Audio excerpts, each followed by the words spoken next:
My name is Robbie Staff, and this is my Crafting the Scene visual portfolio. Shoot number Q11579897. I was the producer for this shoot. The project began rather slowly regarding development of the script, as we were given the bare bones of a story with bland characters, yet to be given personalities, backstories and motivations.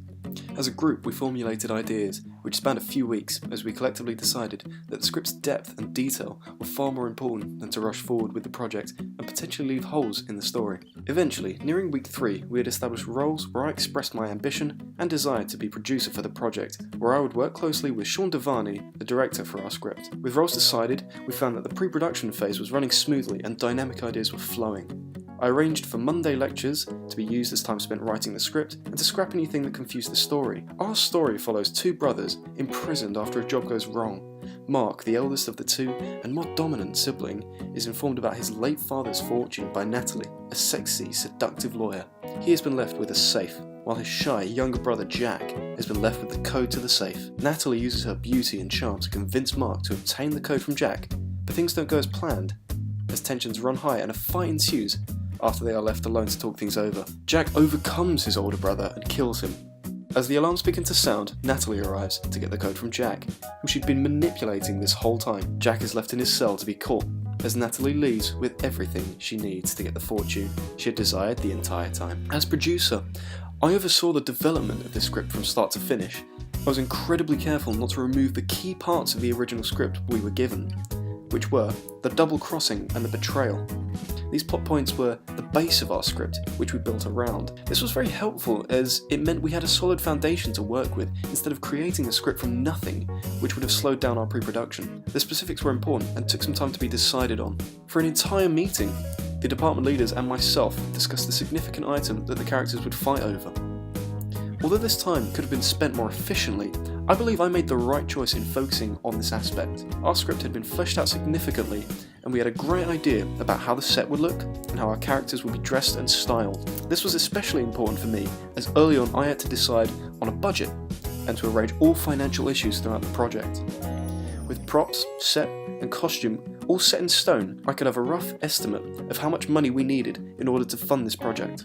During pre-production, I had to communicate regularly with Robin in order to arrange the set and props as she was set designer. By letting her know what can and cannot be purchased according to our budget ensured that we did not have to re-evaluate the financial side of the film at any point. I had a major role in researching the specific details of our script, such as how a prison would look in the late 1900s.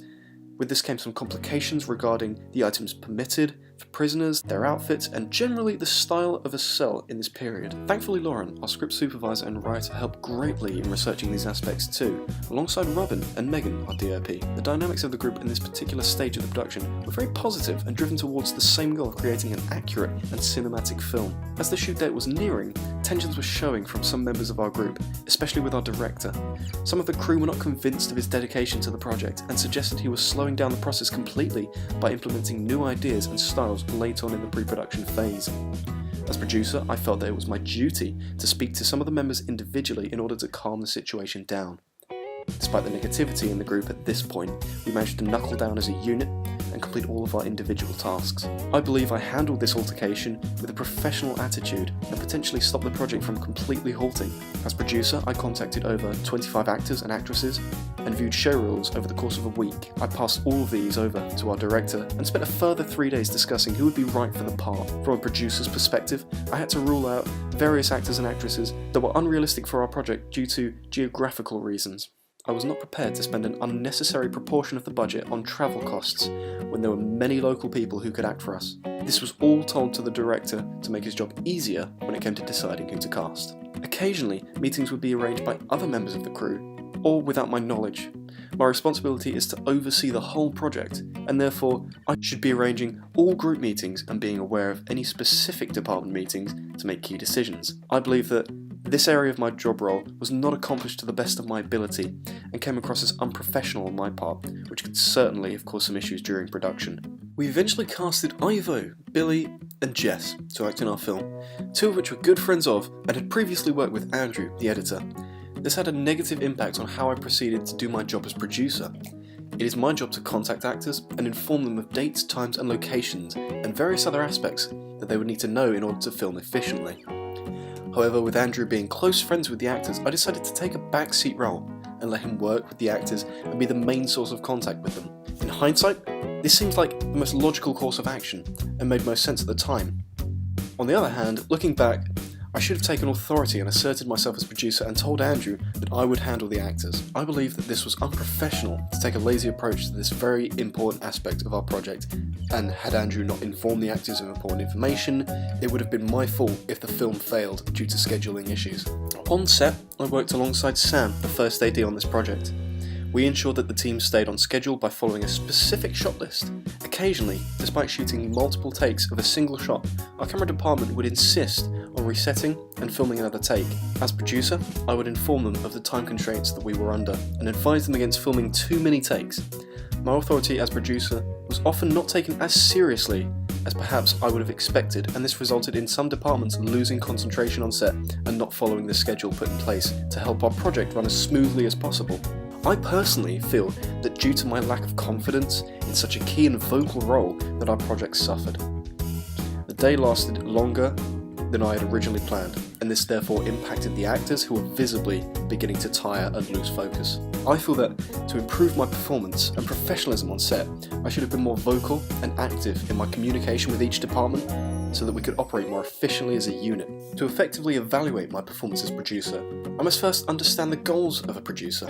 My role is to ensure a smooth production from start to finish, from the idea conception to the finished, edited and distributed film. Considering that we have created a professional standard film in the time frame that I had set out, suggests that I was a successful producer to this film.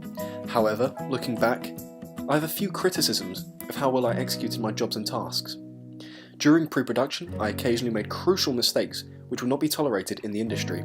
For example, I forgot to fill in a risk assessment form on 2 separate occasions in the build-up to our shoot for set building and practice shots. This could have set the crew back an entire week due to my lack of organisation. To improve, I feel that I should have been present in the post-production phase, not so much to input creative suggestions, but instead to ensure that the editor was keeping to schedule. This resulted in the final edit being finished slightly late. Producers are responsible for creating an on-set environment where our crew and cast can work to their full creative potential. I would argue that my dedicated work and effort during pre-production had set the tone and enthusiasm for the shoot.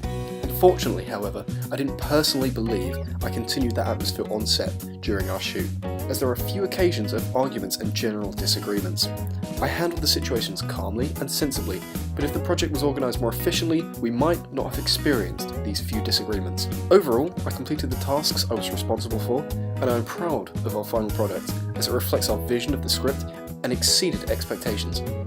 I believe I was a successful producer, but there are some instances where my skills lacked and my inexperience in this role became very apparent. Finally, I enjoyed being in this role, and now feel far more confident in taking on similar roles in future productions. Thank you for listening.